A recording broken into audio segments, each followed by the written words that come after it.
உடனே எல்லாம் நடந்துடணும் அப்படின்னு நினைக்க கூடாது.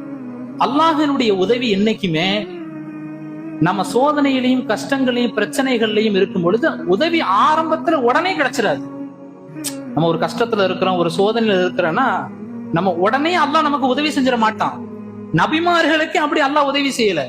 இப்ராஹிம் அலைஹிஸ்ஸலாம் அவருடைய வரலாறு குர்ஆன்ல அல்லாஹ் பேசுறான். நபி இப்ராஹிம் அலைஹிஸ்ஸலாம் அவர்கள் நம்ரூத் என்ற மன்னனால் நெருப்பு குண்டத்துல தூக்கி வீசப்பட்டாங்க.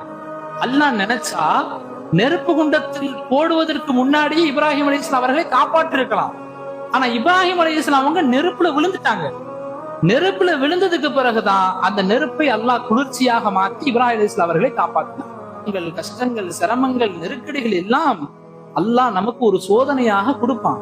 அந்த சோதனையில் என்னுடைய அடியான் பொறுமையாக இருக்கிறானா என்று அல்லாஹ் பார்ப்பான். ஆனால் அந்த பிரச்சனைகளும் கஷ்டங்களும் நிரந்தரமா இருக்குமானா இருக்காது, நிரந்தரமா இருக்காது. இன்ன மஅல் உஸ்ரி யுஸ்ரா அல்லாஹ் குர்ஆன்ல சொல்றான். கொஞ்சம் பிரச்சனைகள் நெருக்கடிகளுக்கு பிறகு மகிழ்ச்சியை உங்களுக்கு நான் தருவேன் என்று அல்லாஹ் வாக்குறுதி கொடுக்கிறான். அதனால இப்ப நடக்கிற நிகழ்கால பிரச்சனைகள், மனசு கவலைகளை வச்சுக்கிட்டு என் வாழ்க்கையே போச்சு இப்படித்தான் அப்படித்தான் அப்படின்னு நினைச்சிடக்கூடாது. லைஃப நம்ம வெறுத்துறாம அல்லாஹ் மீது நம்பிக்கை வைத்து நம் வாழ்ந்தால் நம்முடைய வாழ்க்கை இன்ஷா அல்லாஹ் ஒரு நல்ல உயரத்திற்கு அல்லாஹ் நம்முடைய வாழ்க்கையை மாற்றுவான் என்பது